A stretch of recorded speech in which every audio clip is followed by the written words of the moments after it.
Bago tayo magpatuloy, huwag kalimutang mag-subscribe sa aking channel.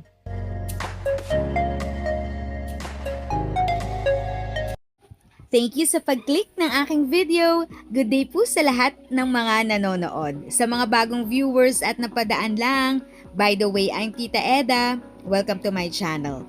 Ang channel na maghahatid sa iyo ng dagdag kaalaman tungkol sa government services, bagong mga balita at informative videos na galing sa legit na resources. Mag-subscribe na para updated ka. Base po ito sa official FB page ng SSS. Ito po sabi, babala, mag-ingat sa mga website na nagpapanggap bilang SSS at nagpapasagot ng questionnaire kapalit ng anumang halaga. Ang SSS ay hindi kailanman hihingi ng bayad o kahit anong halaga kapalit ng questionnaire o survey forms. Huwag maging biktima ng mga scam na naglalayong gumamit ng iyong personal na impormasyon.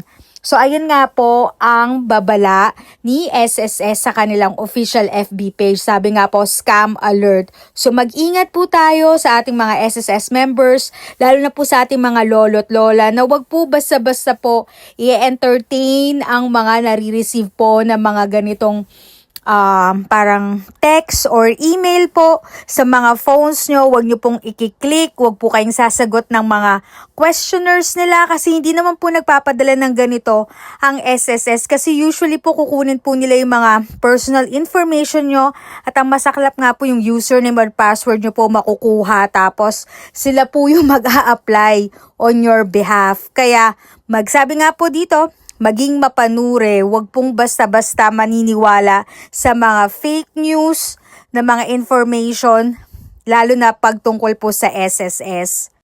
If sa tingin mo, natulungan ka ng video ko na ito, nakasave ka sa oras mo, you can click yung thanks button at any amount ay malaking help sa pag-grow ng channel ko. Yun lang po muna ang aking update.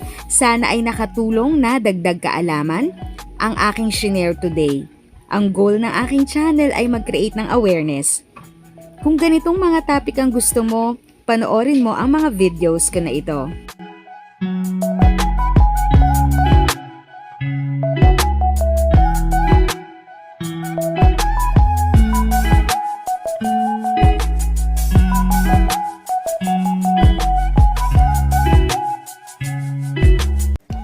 Thanks for watching! Kung may kapamilya, kaibigan o kakilala sa tingin mo ay magiging interesado sa video, please share or tag sila sa comment section. At syempre, if nagustuhan mo ang video, i-like mo na ito at subscribe ka na din. As always, feel free to write your questions, comments, and opinions respectfully. And continue to be a blessing and stay safe!